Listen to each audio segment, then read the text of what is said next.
Compadre, entonces, hablamos de una iglesia que lleva la comunicación en cualquiera de sus formas directas, humanas, tecnológicas, personalizadas, etcétera. Pero comunicación significa de un lado y del otro. ¿Cómo esta nueva iglesia, esta iglesia que se renueva, entiende también y busca comprender a quien comunica? Si no, no es comunicación, es de ambos lados. Sí. ¿Y ¿Cómo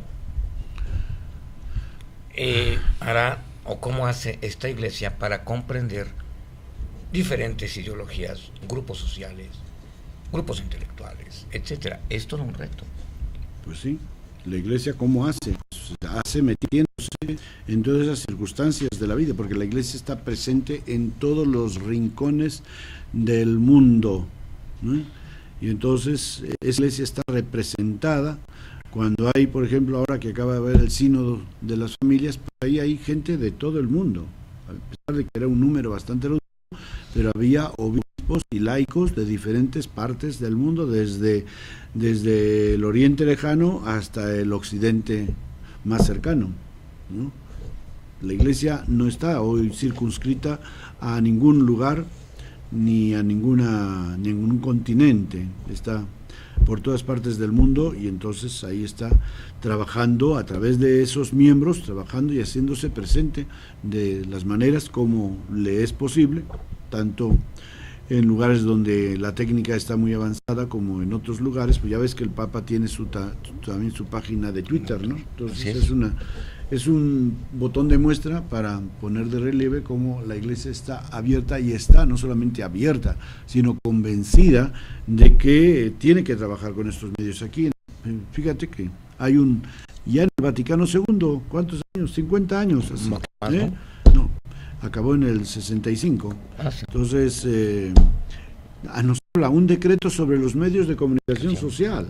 Dice: la Madre Iglesia sabe que estos medios, si se utilizan rectamente, proporcionan ayudas valiosas al género humano, pues contribuyen mucho al descanso y cultivo de los espíritus y a la propagación y consolidación del reino de Dios. Sabe también que los hombres pueden utilizar tales medios contra el plan de Dios y emplearlos para su propio daño. Más aún, siente una maternal angustia a causa de los daños que con demasiada frecuencia se han derivado de su mal uso por la sociedad humana, ¿verdad? Y entonces, pues ahí vendrá como este Vaticano II, insistiendo en la preocupación de la jerarquía en un asunto de tanta importancia, considera que le corresponde tratar las principales cuestiones relacionadas con los medios de comunicación social. Confía además en que su doctrina y disciplina, así presentadas, serán de provecho no solo para la salvación de los cristianos, sino también para el progreso de toda la sociedad humana. Entonces, son medios para el progreso de la sociedad humana, y la Iglesia quiere dar orientaciones sobre cómo podemos aprovecharlos. El siguiente número, pues ahí va desarrollando. Para quien le interese leer todo esto, pues aquí está este documento, que no es muy largo, y que se titula Decretos sobre los medios de comunicación social. Lo pueden encontrar en internet, o si no en la página del Vaticano, vaticano.va, y ahí en Concilio Vaticano II encontrarán en el lado izquierdo, pueden leer este documento sobre Padre, este tema. Cuando hablamos de medios de comunicación, cuando hablamos de utilizar sistemas modernos de comunicación, de interacción con los seres humanos, nos enfrentamos a un grave problema. Evidentemente, la Iglesia no puede mentir jamás. Así. Si aparece en un medio, tendrá que revelar la verdad social, la verdad humana, la verdad de una comunidad. Nos guste o no, esto causa enfrentamiento. Sí. ¿Cómo? No vamos a salirnos a pelear con nadie. Entonces, ¿cómo enfrentar esta situación de enfrentamiento, de disgusto con ciertas clases, con ciertos grupos, con ciertos tenedores, etcétera? Bueno, pues eso ha sido la historia de las últimas décadas.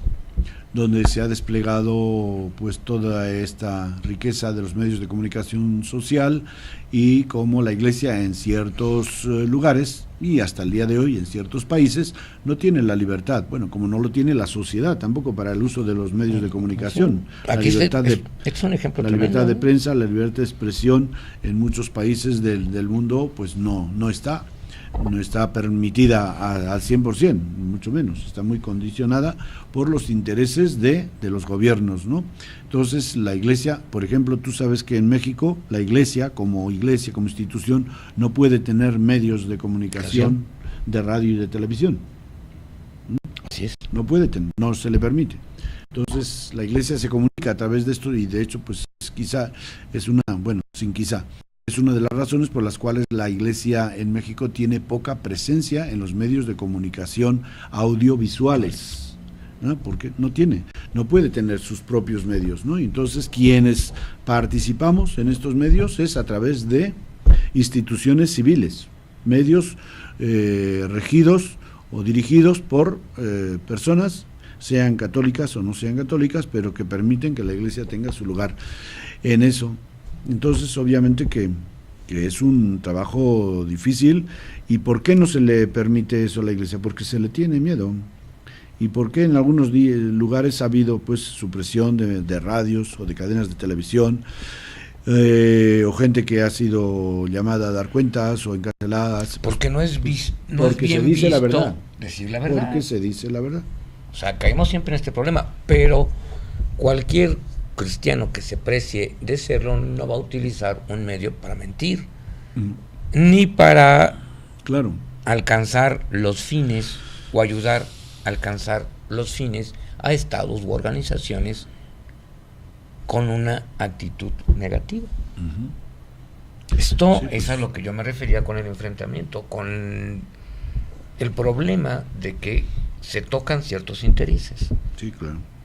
Pues ahí está ese es el reto que tiene la Iglesia, ¿verdad? De que como tiene que ser testigo de la verdad, pues, a ver, claro que también, bueno, en general se pueden decir muchas cosas sin meterse con personas, claro que como dice el dicho, el que sea cofrade que agarre la vela, ¿verdad? ¿Cómo no? Y que cada uno se ponga el saco según le convenga. Y entonces, claro, aunque tú hables, aunque tú no menciones personas, aunque tú no menciones instituciones, pues claro, al proclamar la verdad sobre los derechos humanos, sobre la justicia, etcétera, pues obviamente que habrá quienes se sientan aludidos, ¿no? Y se sentirán molestos, ¿verdad?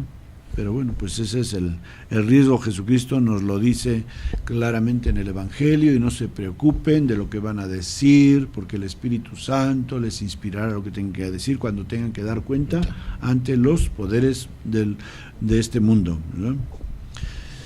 Y pues ahí está. Entonces, pues con las limitaciones que lleva consigo el vivir en un mundo, en una sociedad donde hay intereses creados, pues la Iglesia tiene que tratar, ¿no?, de cumplir su misión lo más fielmente posible también a Dios y a la sociedad, porque tampoco de nada me sirve el que yo me ponga a decirte tus verdades para que me saques del medio en que tú vives.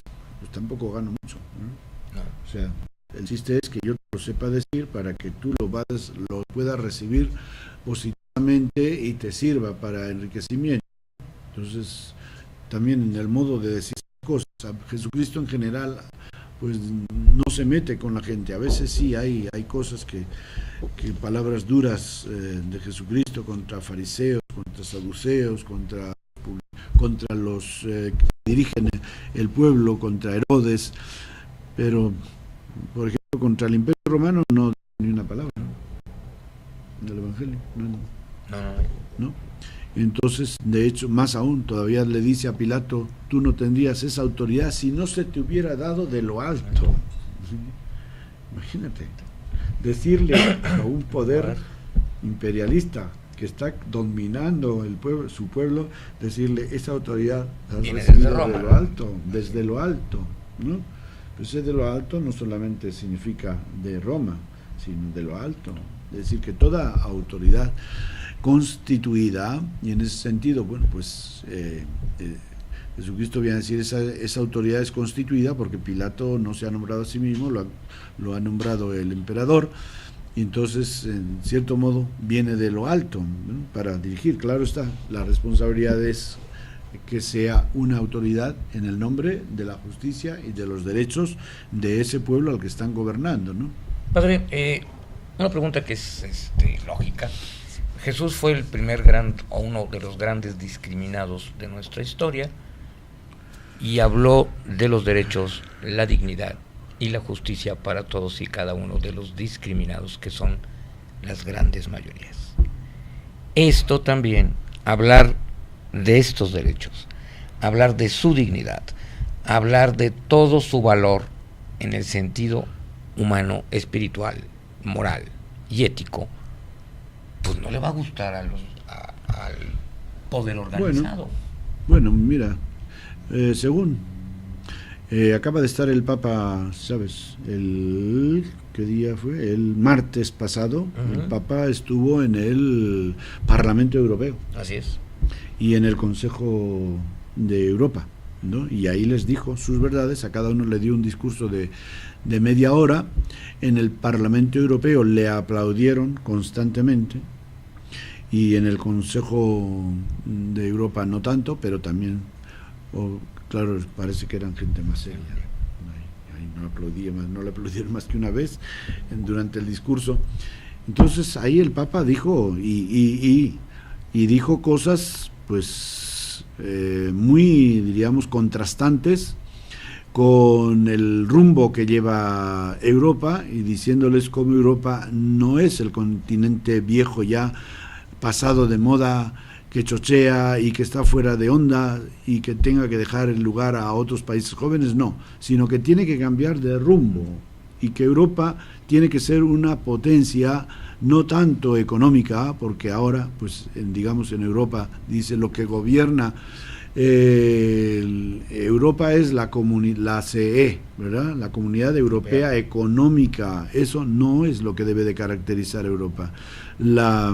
Europa tiene que ser la Comunidad Europea de personas, no de economía. Lo que pasa, padre, es que en las últimas 3 décadas la Comunidad Europea es una potencia económica también gracias a empobrecer gravemente a sus propios habitantes. Claro, pues sí, ya lo ves. Esto es muy grave. Como ha pasado con países como Italia o España, que y hacemos un listón, ¿no?